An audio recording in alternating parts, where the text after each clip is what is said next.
This episode is brought to you with support from PerfectDailyGrind.com. Perfect Daily Grind, your source for coffee education, articles, videos, and more, from the farm to the cup. If you've listened to the podcast for long, you know that when talking about coffee in general, we tend to favor discussing topics surrounding specialty coffee. However, the series so far has been primarily about coffee price concerning the C market and what it means for coffee globally. Now, we hone in on specialty coffee. Our guest on this topic is none other than Heather Perry, the president of the Specialty Coffee Association and vice president for Klatch Coffee. She's also a two-time U.S. Barista Champ and placed second in the World Barista Championships. Let's start with an introduction. From there, we'll begin to discuss the current coffee price and what it might mean for specialty coffee. Hi, Heather. Welcome to the Coffee Podcast. Thank you so much for having me. You have a substantial amount of experience in the coffee industry.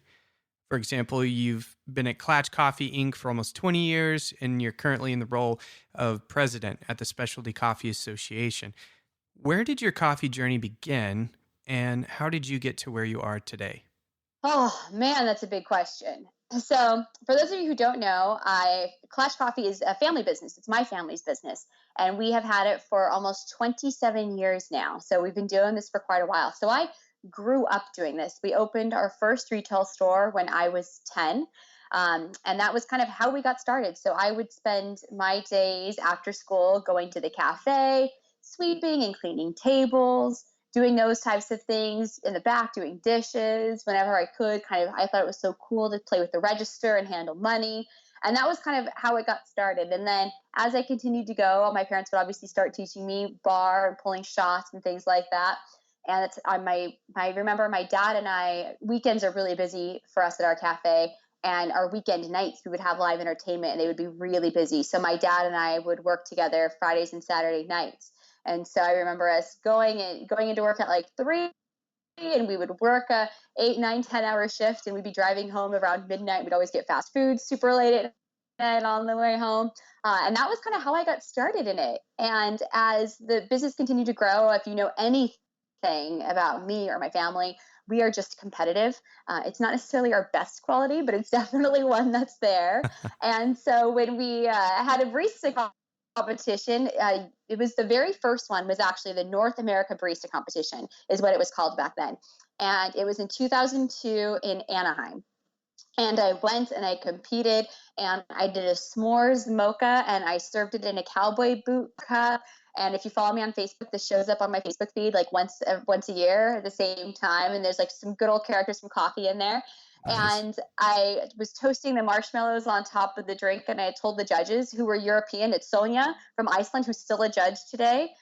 So she remembers this. She uses me as her example to people who are learning coffee. She's like, I judged Heather Perry in her first competition, and it was the worst thing I've ever put in my mouth. And look what she became. So I'm like her test case. That's great. You can get better. There's hope for you. If there was hope for her, there's hope for you.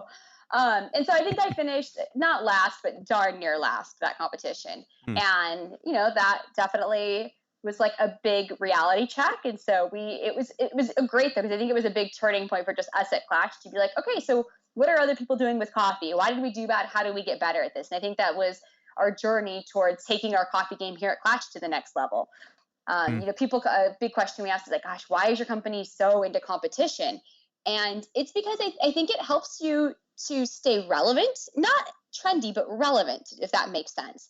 I also think it definitely helps to make sure within everybody's own world, I think you can think you're great. And that's the nice thing I also think about competing in tons of different competitions, from Golden Bean to a latte art throwdown to a USBC, is they all encompass such different qualities as to what coffee can be.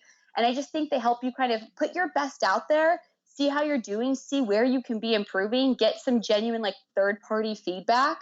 And I think that's kind of what helps to push people to the next level. So we obviously at Klatch, we have expanded our retail. We started with that one store, and we are now up to 7 stores.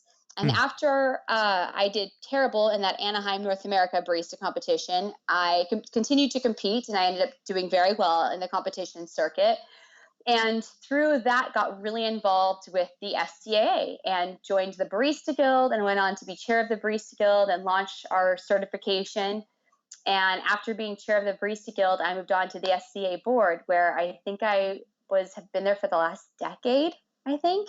Hmm. And I don't think and I think it's ever a plan to be on a board for 10 years. But when the boards merged, when the American and the European heritage boards merged, that extended how long I stayed for. Got And it. so that's just been an amazing growth opportunity as well. And so, so that's why I've kind of been on the board so long, being able to see the board through the merger and then kind of being that next in line. And yeah, it's been a fun journey. Sounds like a fun journey, and sounds like, you've learned probably a ton of things, not just about coffee, but the way the culture is and the way that it has been changing. You've been in a great position to sort of observe those things and also be a part of those things happening in coffee. Yeah, I definitely agree with that. There's so much that's changed in coffee in the past 20 years. You know what I mean? From how people consume it to when they consume it to what they consume. I mean, it's definitely been interesting. The nice thing about being able to travel so much as well and be in so many different circuits is to see how different it is all over the world, and also how much more aligned it's becoming, how similar it's becoming as well. It's funny because as much as we talk about how coffee is so diverse, it's also kind of the same thing that brings people together. No, absolutely. And yeah, you're touching on the changing nature of consumption, which I think is, a key part of the conversation in the series that this is a part of, which is the coffee price crisis and the economic sustainability of coffee. But we'll get to that in a second. With regard to our conversation today, you have this unique position, considering your circles of influence and where your influence may terminate. How important do you think the conversation is surrounding coffee's economic sustainability, and why? So I think a lot of people, particularly in any circle, I think people don't understand exactly what we're dealing with when it comes to coffee price crisis, and what it means for us. I think, I hear some people say coffee's not going to be around in the next 20 years if we don't get a handle on this. And that's not actually the case. That's not where we are with coffee.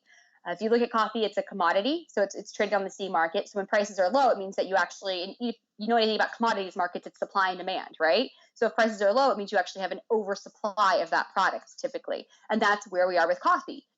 But how can we talk about it being unsustainable if we have an oversupply of it?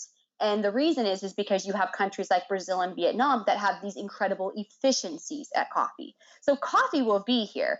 What might not be here is specialty coffee. And that's the conversation. And that's why it's so important for us as a specialty coffee association is you're going to keep your 70 to 80 point coffees, but you're going to lose your 80 to 94 point coffees. You're going to lose having just a good cup of coffee in the morning, and everything will just become like, it's coffee. And that's what's going to become the norm. And that's why it's such an important piece of the conversation. Interesting.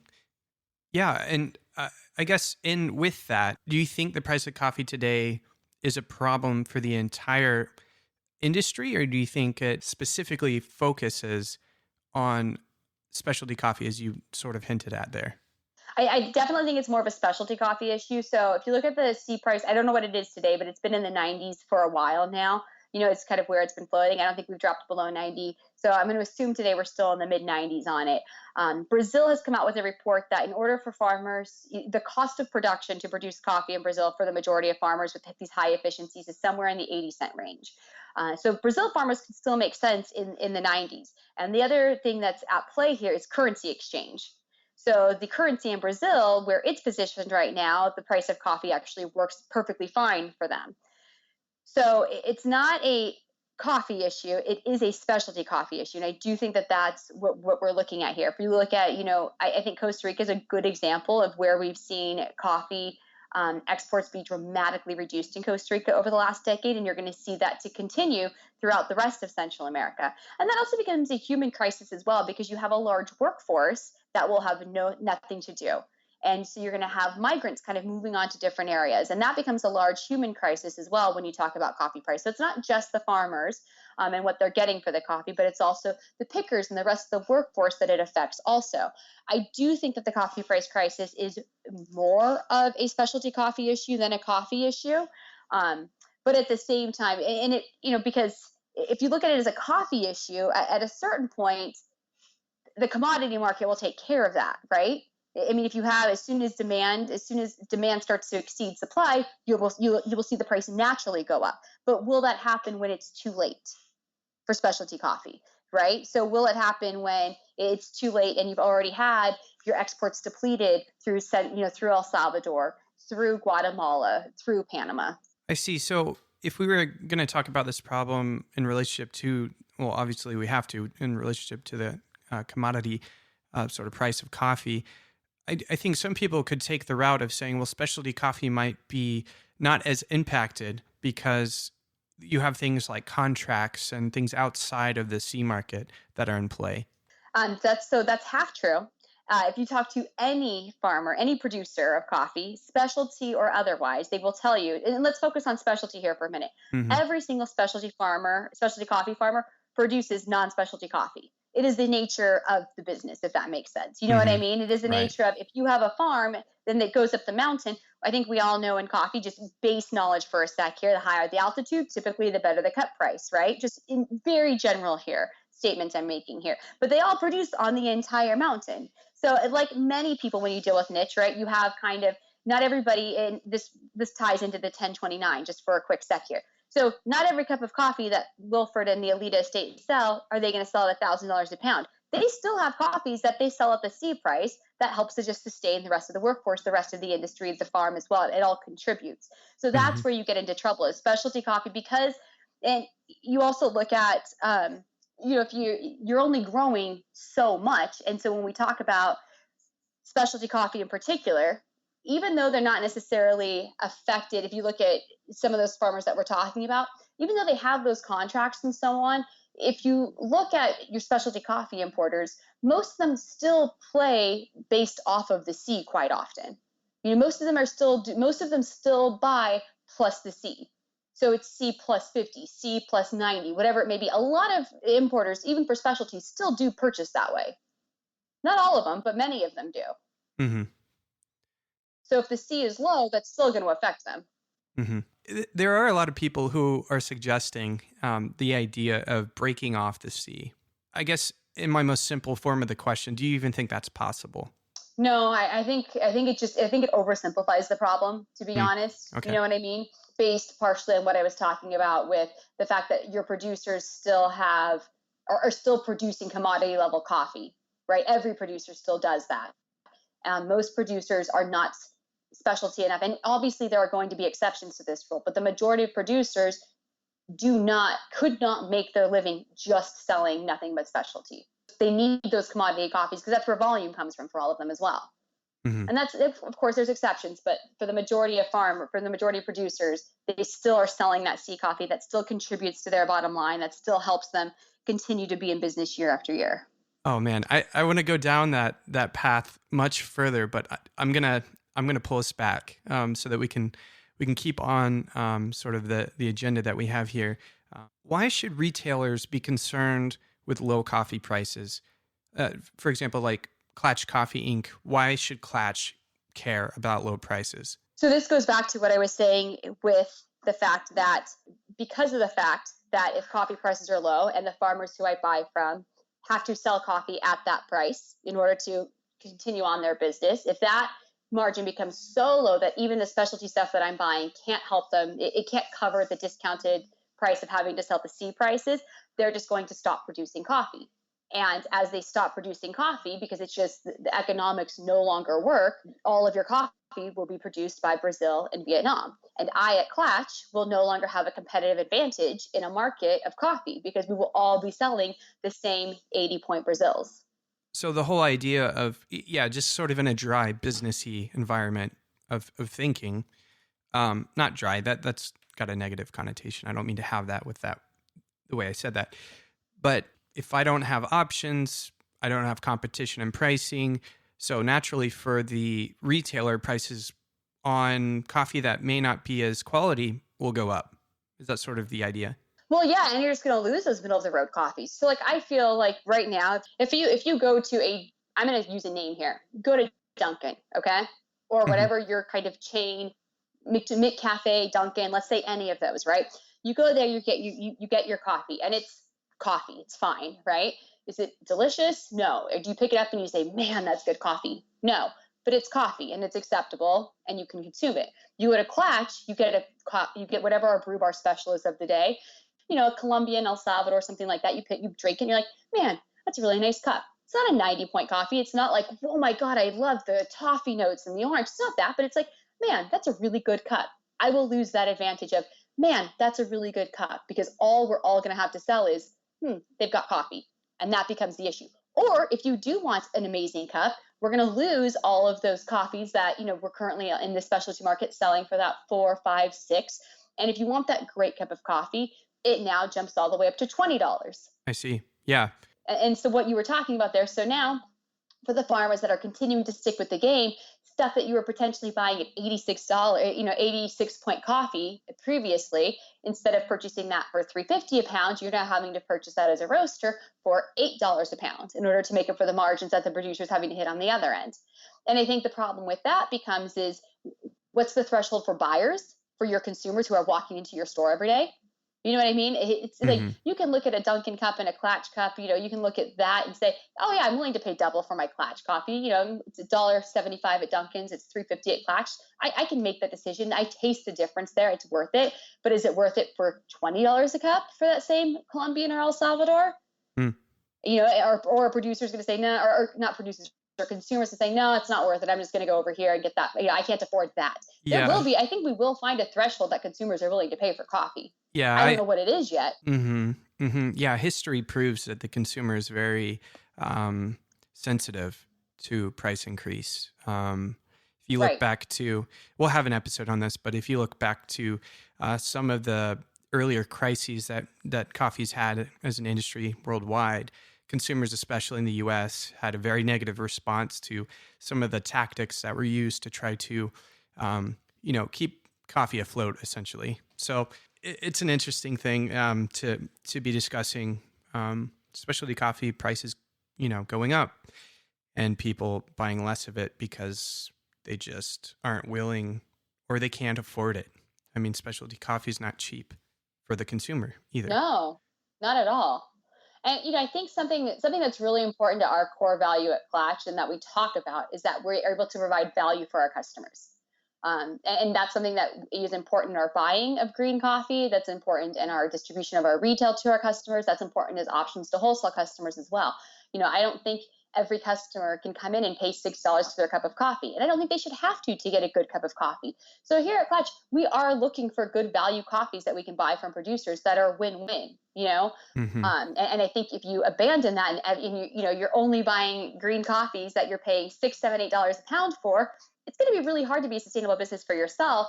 And it's going to be hard to then support a specialty market, because how many cups can you sell if that's all you're selling, right? So how many producers are you actually able to support if that's all you're really purchasing? Yeah, I see your point. I certainly do. My next question is along the same lines. Klatch has this $100 cup of coffee, right? It's pretty amazing, pretty astonishing. How do $100 cups of coffee fit into this dilemma of the price of coffee? So I think they do two things. One, I just talked about, it's important to Klatch that we provide value for our customers. There's also value in the best coffee in the world and only having to pay $100 for it, right? Like, you're not going to get the best wine in the world for $100. You're not even going to get a top 100 cup of wine for $100, right? Or a glass of wine for $100. But you can literally have the best cup of coffee in the world. I think we can all agree one of the 5 best cups of coffee in the world for $100. So for somebody who's a coffee lover or who loves just the best of the best and wants to indulge in things like that, this is a really great opportunity to taste something exceptional. And that's, we have 2 core values. We've got that value piece, but we also do have as part of our values to provide the best coffee in the world. That's something we want to be able to do to our customers. And that happens in a lot of different ways. But for us, we enjoy, I always say when Mike, our roaster and green buyer, when he's at Origin, he's like a kid at a candy store. So like, if you ever look at Klatch's offering, we'll have 6 El Salvadors and we'll have 4 Panamas and we'll have 5 Kenyas that we're offering at one time. And it's because when he's over there and he's cupping on the table, if he likes it, he buys it. And that's one of the fun things about us is, you never know what you're going to get, and there's lots of different choices. But that's really how this pandemic kind of fits into what we do. It's not going to be for everybody, but for some people, it's a great opportunity to try something different, to try something unique. And Wilford's somebody that we've been buying from for over a decade now.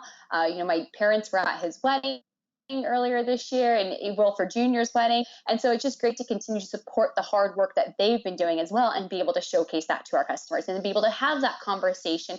Because the reality is I don't think a $6 cup opens up as to, well, wow, what makes this cup different than my Dunkin' cup for $1.50? I don't know that does, but at $100, you're now creating a conversation like, wow, why is this coffee so expensive? So part of what we also hear at Clutch is we're big on that conversation piece, and a lot of times something as simple as having that $100 cup just creates brand new conversations for consumers.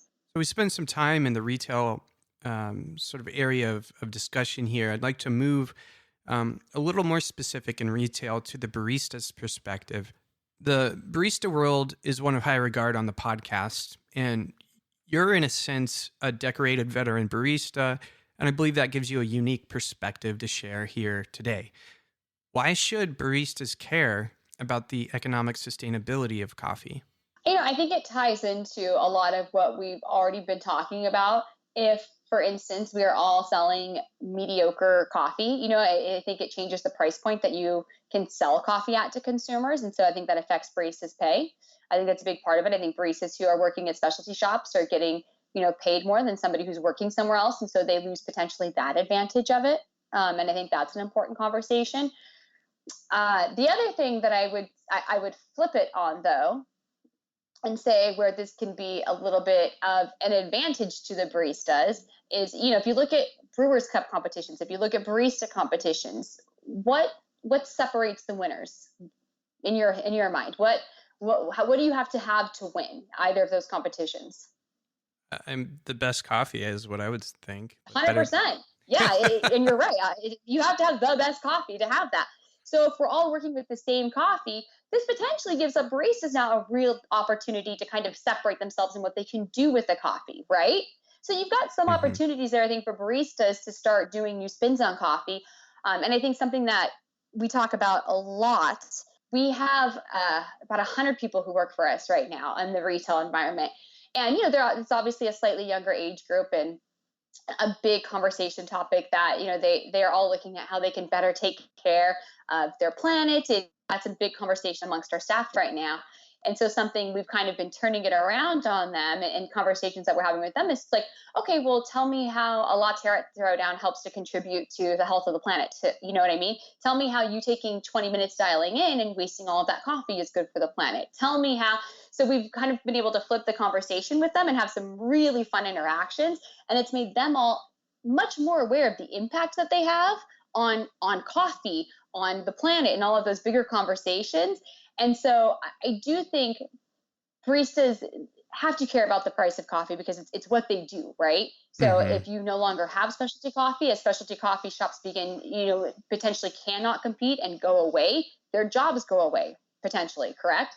But I think the other thing that it does give opportunities for baristas to really start to separate themselves with what they are able to do. So if, for instance, I am a roaster, or I'm a cafe and I'm looking to bring on a barista, if coffee prices, let's say for specialty, continue to go up, okay, what am I going to look for when I hire a barista? I'm going to look for somebody who, one, can work with less waste, can work with less dialing in, can be intuitive, can be really careful and methodical about how they work. And that becomes a really big standout for me. I look for people who can produce coffee in more interesting and different ways for my consumer, not just the same way. Because if we're all kind of working with, if we're working with a high-end product that has to be able to translate to consumers if you're going to be charging more. So having that skill set that balances that out, I think, is an important piece for baristas. So I do think what coffee prices do for baristas are a few things. One, they give them opportunities to potentially shine in new ways. And two, I think the other really interesting piece about it is in different ways of just with what they produce, with how they manage their waste, all of those types of areas. But I also think it gives them opportunities to show what they can do with coffees of different levels. I don't think that everybody is going to be looking for, and I mean, we know this from our own personal cafes, not everybody is looking for $6, $7, $8, $9, $10 coffees. I think we're already on the specialty side of things, and I'm sure you've seen this as well. We're seeing prices go up, right? I don't know if you would agree with that, but I continue to see kind of specialty prices go up. And we talked about that threshold that we're hitting. So Mm-hmm. as we begin to hit that threshold for consumers, I think it's a big time in the hands of the baristas to determine where consumers go with that. You know what I mean? And creating the value. The coffee is one piece of it, but how does the barista create that value for that product? That's where it becomes really important to them. Yeah, I think the baristas they're a critical point of pushing the quality of coffee in general forward, but specialty coffee especially, forward, because they are the face of specialty coffee to the consumer most times. So a lot of times when I walk into a cafe and I see a producer that I'm familiar with on a menu and I get the coffee, most of the time, if I don't like the coffee, it's not because of the green coffee that's there, right? right. I think we a lot of times take for granted how hard it is to sometimes. Making coffee is one of those things that I think is really interesting because it's really easy and it's really difficult, right? Like Mm-hmm. it's a simple process to do in theory. You just got to execute it.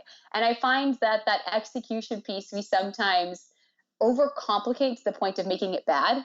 I can't help but think that a lot of the way you've responded to this question sounds like it comes out of the ideology that you have, probably linking back to your experience with training, not just at Klatch, but your experience with the SCA and the fact that you're an authorized SCA trainer.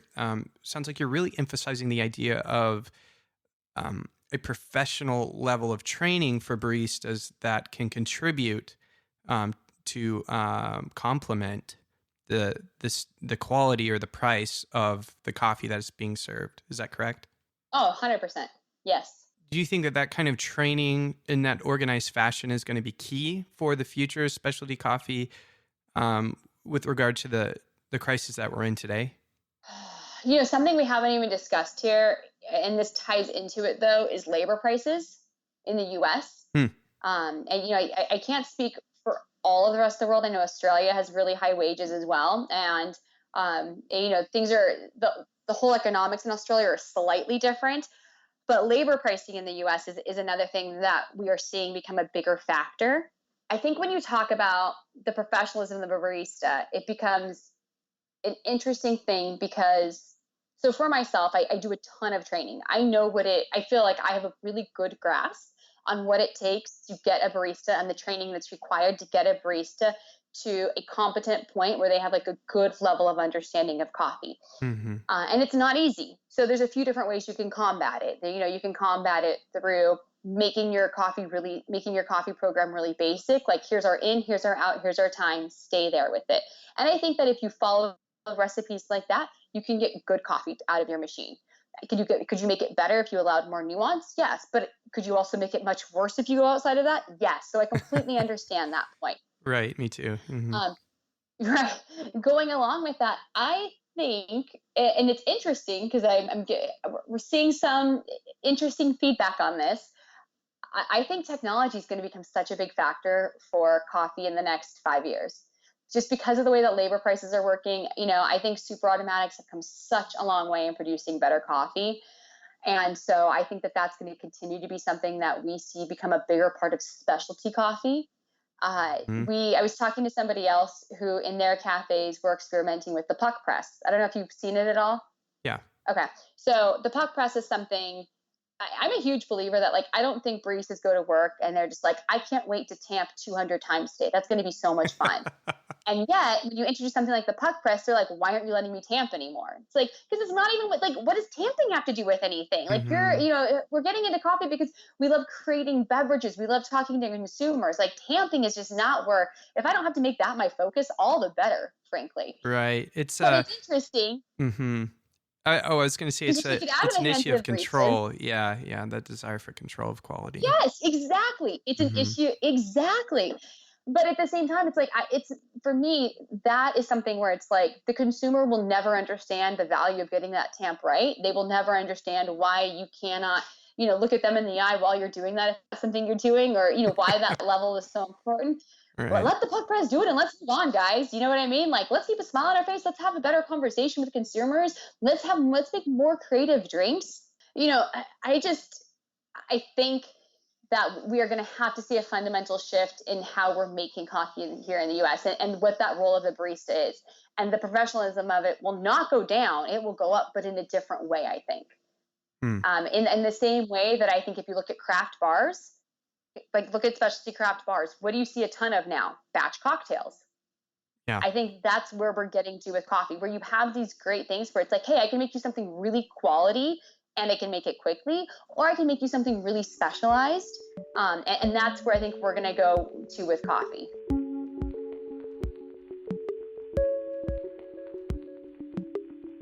We'll continue this conversation in the next episode. But for now, I want to take a second and say a special thank you to some of our listeners who reached out via email and shared their thoughts. I'm looking into injecting some of these thoughts on the show in future episodes, but I haven't decided on the structure quite yet. If you have thoughts to share, I'd love to hear from you on Instagram or at our email at hello@thecoffeepodcast.org. Tell us what you make of the perspectives shared so far, or even share your own perspectives. You might even have your thoughts shared on the show in a future episode. If you're enjoying the podcast, I encourage you to share it with the world with a review on iTunes, Google Play, or wherever you listen. Reading your reviews can really encourage my work, but it's also a great way for me to hear what else you hope for the future of the podcast. I want to take a second and thank our listeners in Ukraine. Thanks for listening. Music is by Michael Parallax. I'm Jesse Hartman. Thanks for tuning in. And as always, and until next time, happy brewing.